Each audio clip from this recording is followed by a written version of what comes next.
刚果民主共和国伊波拉疫情持续扩大，世界卫生组织将当地疫情风险等级提升到了极高级别。目前累计82宗确诊病例和7宗死亡病例，疑似病例超过700宗。由于这次爆发的是较少见的本迪布胶伊波拉病毒，全球现阶段没有特效药或现成的疫苗可用，新的疫苗最快需要6到9个月才能临床测试，防疫形势陷入焦灼。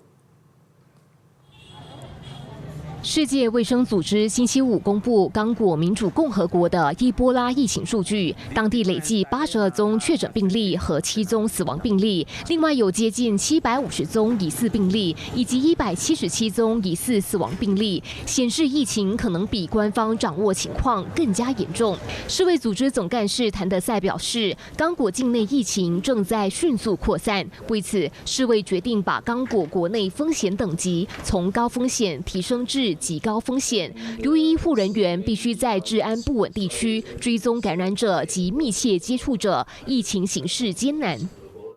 We're now revising our risk assessment to very high at the national level, high at the regional level, and low at global level. So far, 82 cases have been confirmed in DRC, with 7 confirmed deaths. But we know the epidemic in DRC is much larger. There are now almost 750 suspected cases and 177 suspected deaths.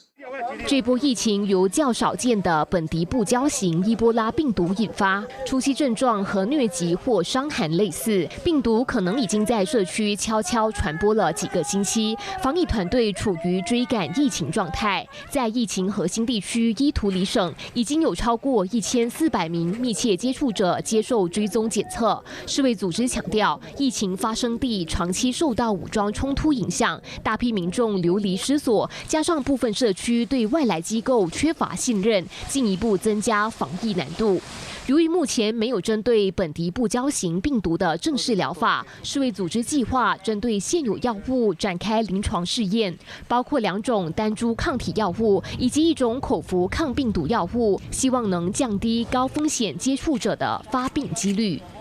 The WHO R&D blueprint has also convened its technical advisory group on therapeutics and recommended to prioritize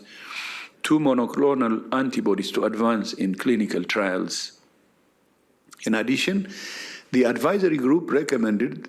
the evaluation of antiviral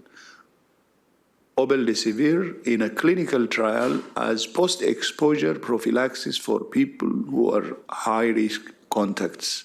不过，针对这次本迪布胶型病毒的专属疫苗，目前仍未准备就绪，即使加快研发，也需要6到9个月时间才能进入临床测试。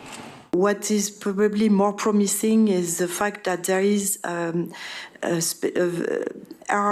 RVSV Bundibugyo vaccine, so it's equivalent of Ervebo, but specifically for this strain. And so currently there is no doses available for clinical trial, but the committee is reviewing the characteristic of this potential product.